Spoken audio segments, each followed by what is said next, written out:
The 2008 remake of Journey to the Center of the Earth was a pretty fun-filled thrill ride. But what about its sequel? Well, strap yourselves in as I review Journey 2, as in the number 2, The Mysterious Island. Big D's Entertainment Rankings and Reviews.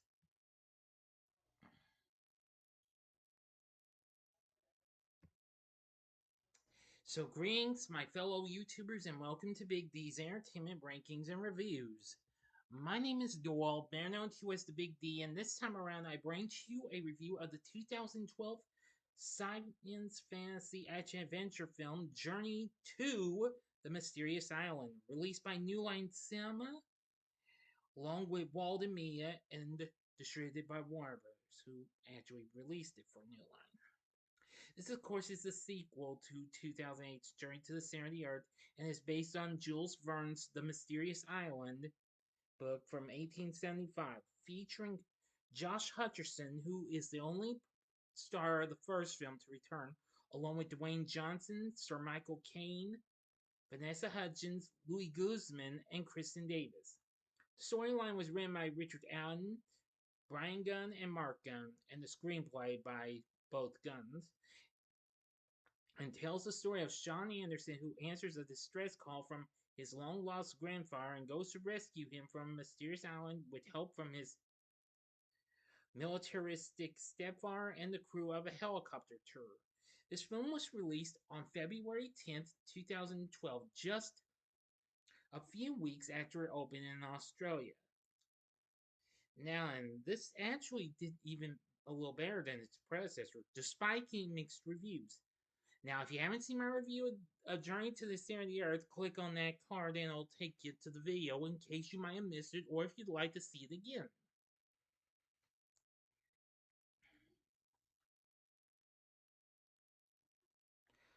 Now, and let's get into the story. 4 years since his adventure in the center of the earth, Sean Anderson is caught by the police following a high-speed pursuit on his dirt bike that ends with him crashing into Mr. and Mrs. McGillicuddy's swimming pool.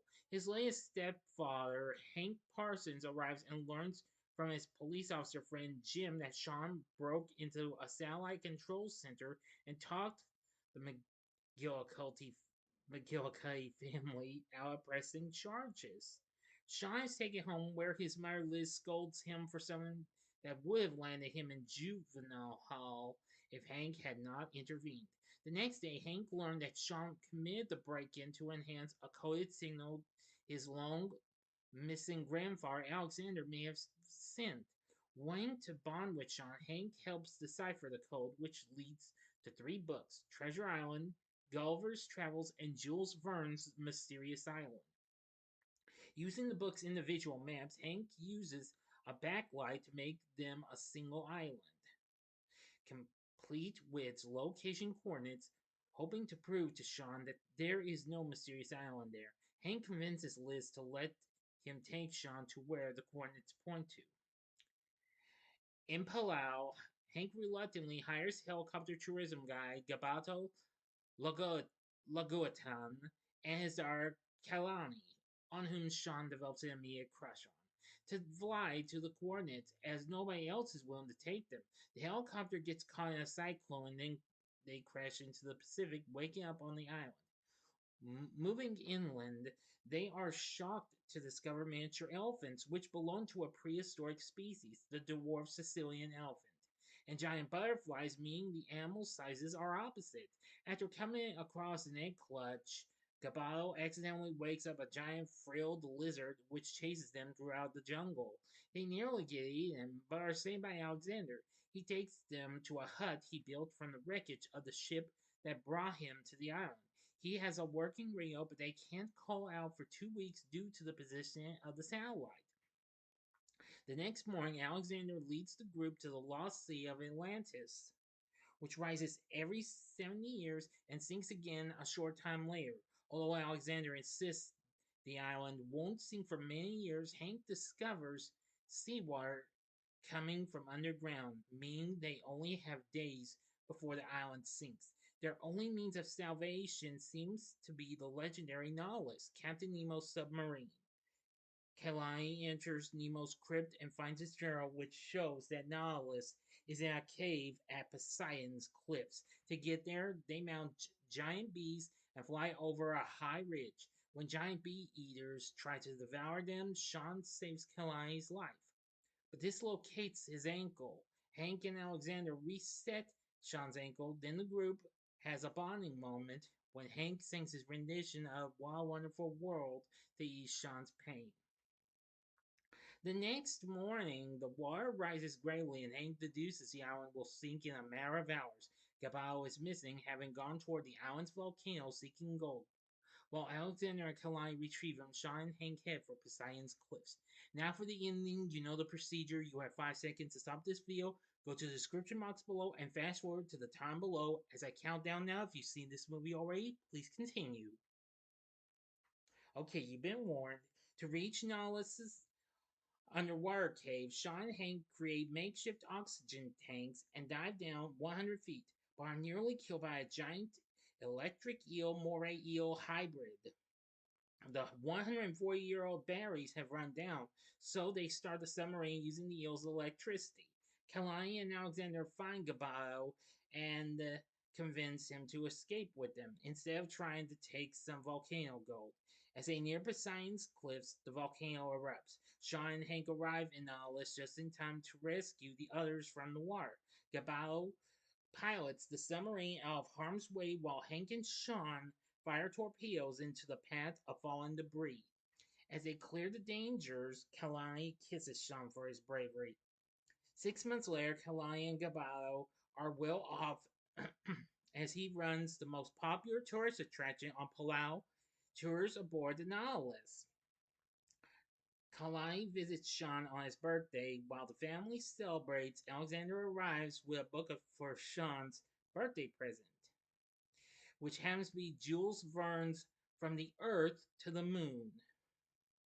Alexander's suggestion for the next new adventure with the family, despite Liz's protests. End of story.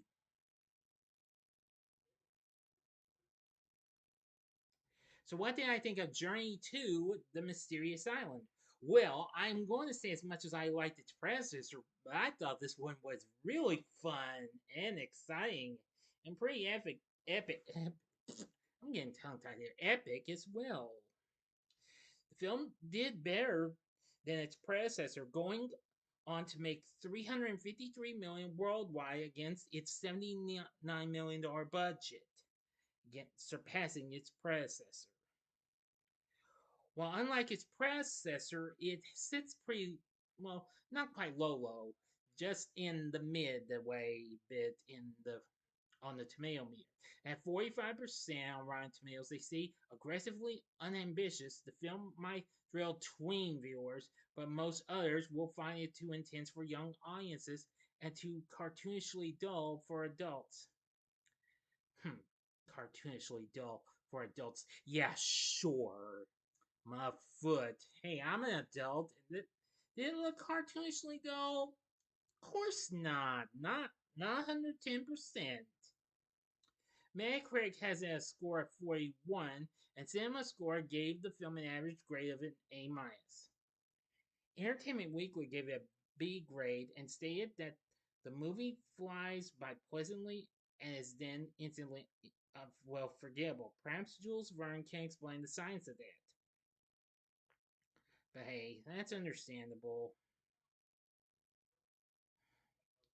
Roger Ebert gave this 2.5 stars, a half star more than its predecessor, saying it isn't a good movie in the usual sense or most scenes, but it is jolly and good natured, and Michael Caine and Dwayne Johnson are among the most likable of actors.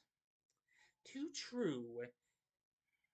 And actually, Johnson won a Nickelodeon Kids Award for Favorite Male Butt Kicker the following year, while Josh Hutcherson won a Teen Choice Award for an actor in Choice Movie Actors Sci-Fi Fantasy.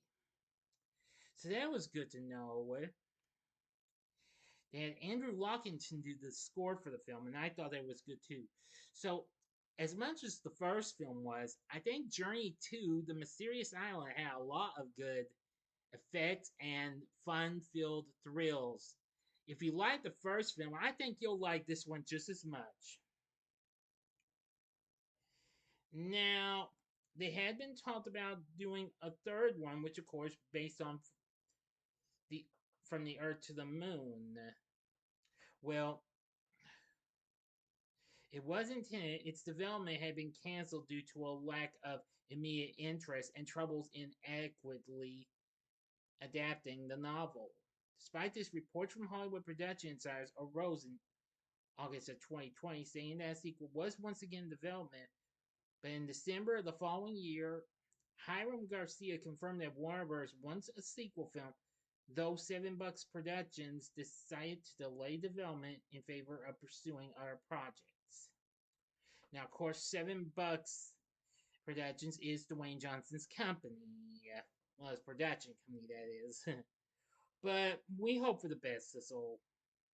They'll come off the ground sooner or later. But we don't know. We'll see what happens sometime down the road. I would love, I would love to see if this could ever happen. For our cast, we have Josh Hutcherson, the only returning actor from the first film to reprise his role as Sean, and he's still good. Dwayne Johnson plays Hank Parsons, and I'm going to say he's good. Michael Caine played Alexander. I really liked his performance. Louis Guzman played Gabato, and I thought he was good. And I really loved Vanessa Hudgens as Kalani. She was exceptionally superb. And Kristin Davis played Liz. So you gotta know the cast is pretty good too. So overall, I found it again found to be just as much a little bit more fun than the first one, but hey, don't take my word for it. I still think it just comes right on par. So overall, I think Journey to the Mysterious Island, I feel like it is kind of a little underrated in a way, but from my point of view, it's an awesome movie. But would I recommend it? I'd say sure, go ahead, give it a shot. If you like, again, if you like the first one, you're gonna like this one just as much. Yes, because it has good cast, the and direction's not too bad, story's not too bad, the score's good, and all that jazz. So, what did you think of Journey to the Mysterious Island?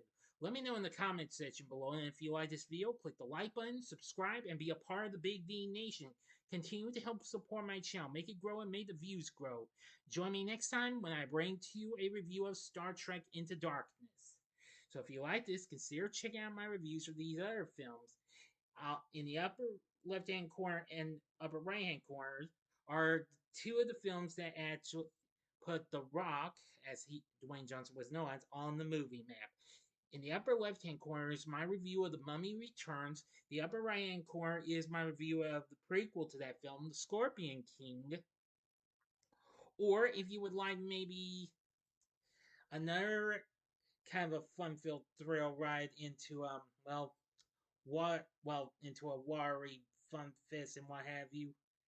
Well, with all sorts of mythological monsters. Check out my review of Percy Jackson's Sea of Monsters from 2013 in the bottom left hand corner. In the bottom right hand corner is the button you can click to subscribe. If you like rankings and reviews on movies, TV, music, video games, etc., then I'm your guy. Thanks for watching. Until next time, I'm the Big D saying, see ya.